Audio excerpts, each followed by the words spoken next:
But if you've listened to the show all week, this has been a moment that we have been counting down to, specifically me, as Mahmoud Abdul-Rauf, who played as Chris Jackson at LSU in the late 80s, early 90s, 2 years, will finally have his number retired tomorrow at the Maravich Center. Maybe the best LSU basketball player of all time. If he's not, he's certainly in the discussion.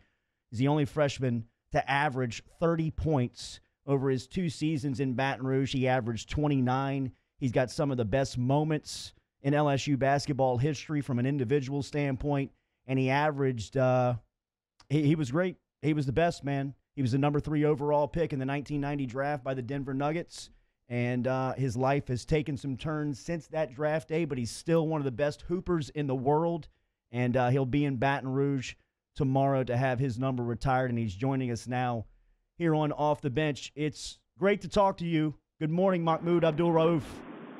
Great morning to you. Thank you for having me on. How excited are you to be back in Baton Rouge? The town is buzzing. Everybody is excited to get you back into the arena tomorrow. How about from your individual standpoint? I'm super excited. It's been a minute. I mean, even though I've been back to watch a couple of games, but of course this is a different experience for me. I'm very much excited. I can't wait to see a lot of the people that are coming from out of town and some that are still living there, old teammates, to reconnect with them and just to soak in the experience. Have you, and maybe this doesn't hit you, Mahmoud, until you get to the actual game and you see the jersey, but has this caused you to maybe like reflect on your time there, take any looks back? Like, what's that kind of trip into your past been like? You're right. You don't truly know how you're going to feel until you're in the experience. You'd have to be from another world to hear about something like this and don't reflect. So, there's been some reflection. It's been close to 30 years, if not 30 years. Wow. Since I was at LSU, and a lot of experiences that I had.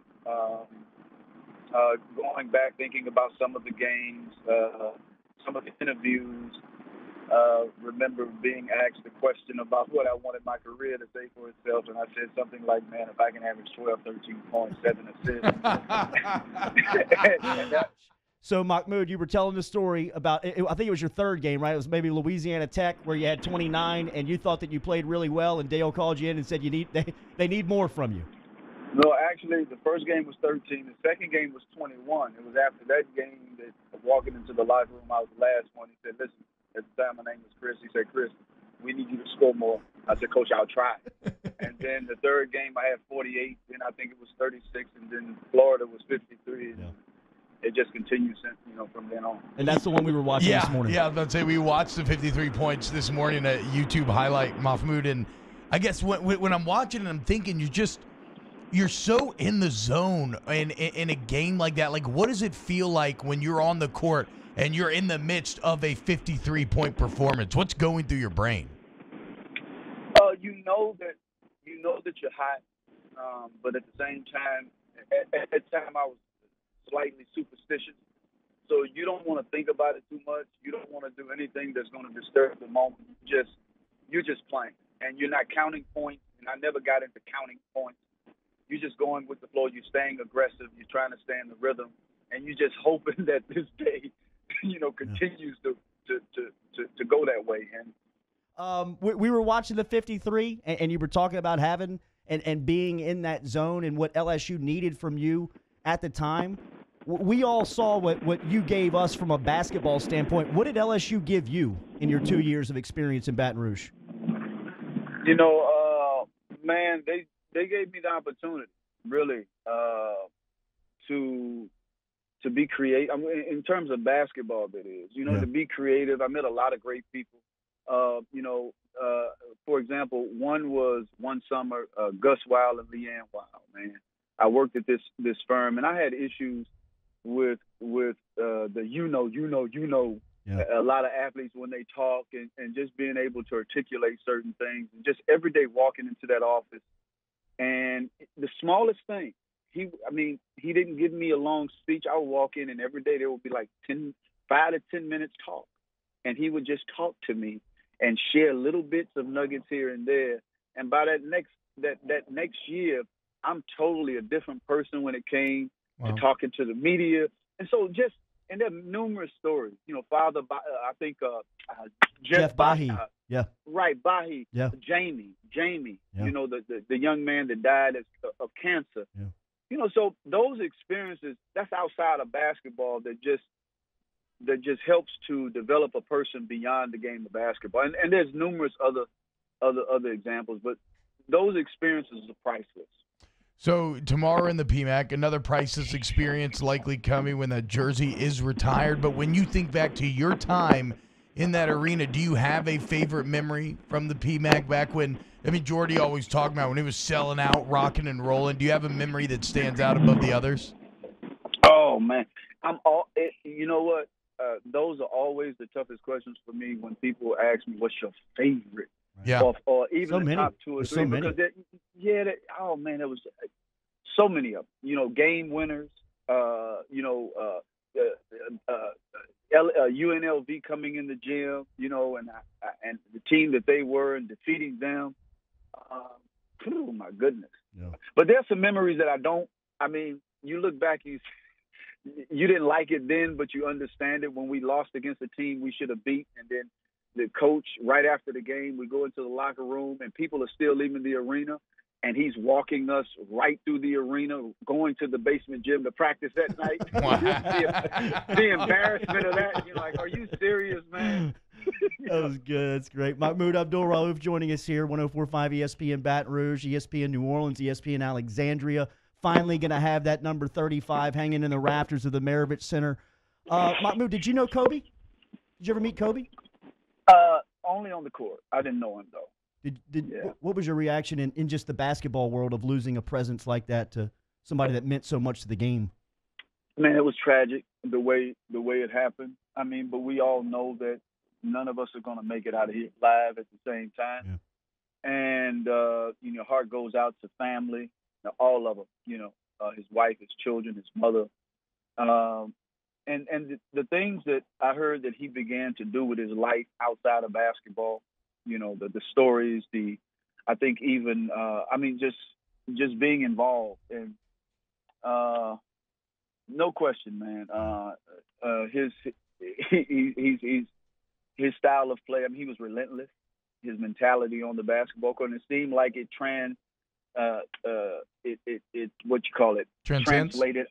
transcended, outside of basketball as well, and other aspects of his life. As a father, the images that we began to receive in terms of how much he was attached to his children. So the heart definitely went out. Somebody asked me earlier this week if I could describe you in one word. I was on an interview, and somebody asked if I could describe you in one word, what would it be? And I said discipline, just because you were so far ahead of your time as far as being a self-disciplined athlete, whether it was with your social work or with your game. Take me through the daily regimen of Mahmoud Abdul-Rauf and where you are now, and how the day kind of rolls on for you. Oh, my. I wake up early. I like to go train. Get it out the way, because oftentimes I'll put in 2 a day still. But how many shots do you put up a day? I don't always shoot though. I train. I'll train myself, do a lot of calisthenics and in the gym work. But I don't count. I still get it in though. Yeah. I still love the game of basketball. But I spend try to spend as much time with my children. Actually, they're on the road with me now as well. Nice. And I travel, do a lot of speaking now, so I spend a lot of time reading and going to cafes and reading and writing, and that's a little different. Never expected that to happen, but it's happened. So pretty much that's it. Just trying to stay abreast of issues and yeah. I don't know if this means much to you, but do your children know how good of a player you were or you are? Well, I think I think some of them do because we still play. And I Right. remember my oldest, he's 21 now, but I don't know, maybe when he was 17, 18, he's the tallest and the biggest. And one day he said, "Dad, can I play you one-on-one?" Sure. He said, "I think I can beat you." And I looked at him, I said, "You serious?" And he was serious.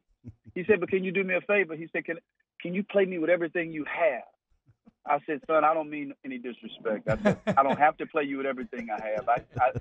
He said, "What do you mean?" I said, "I'll just take what you give me.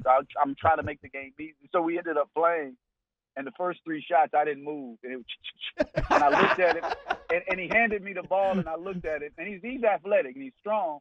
And I looked at him, I said, "Now you see what I'm saying?" And he just shook his head. The best, man. So good. Yeah. Wait, so Mahmoud, I remember the Big Three highlights from I think a year or two ago that was just blowing everybody away. Are you still doing the Big Three? Are you still playing, or are you just playing for fun at this point? No, I have I signed another year. Nice. So I'm looking forward to getting out there, man. I love to compete. I love the fact that they're getting younger because I tell them, I say, "Listen, if I get on the court and I get the best of you, I said, you're going to look bad." I said if it's a close call, if I have 10, 12, 15, 20, and you have similar, you look bad. That's true. You have nothing to lose. I said if you end up getting the best of me, they're going to say, "Man, the man's 51 years old." I said, "So you have everything to lose." Mahmoud, tell him the story about the letter of intent. You still to this day have not signed your letter of intent. Is that right? No. Jordan Well, Birch? I ended up, my mother wouldn't sign it. There was a whole lot going on with that, with other people involved in my life. And in order for me to go to LSU, I had to wait until I think, ended up turning 19 or something like that. And I had, my uncle ended up driving me to LSU against my mother's will at the time. And I walked into the office, and then that's where I was able to sign for myself to be able to come to LSU. Otherwise, no telling where I would have ended up. Send your uncle love from the entire state of Louisiana, please, with me first in line there. Yes, I know I've told you this so many times. You're my favorite, man. You're the best. Still the centerpiece of my my office home is the shot of you in the dungeon with the basketball, which is my favorite picture. I can't tell you how much I appreciate this, man. And tomorrow is about 20 years too late, but thank God that it's happening. Thanks for stopping by this morning. No, thank you so much. I appreciate that. Happy early birthday as There well. he is. Mahmoud Abdul-Rauf stopping by here on Off the Bench, sharing a couple of memories.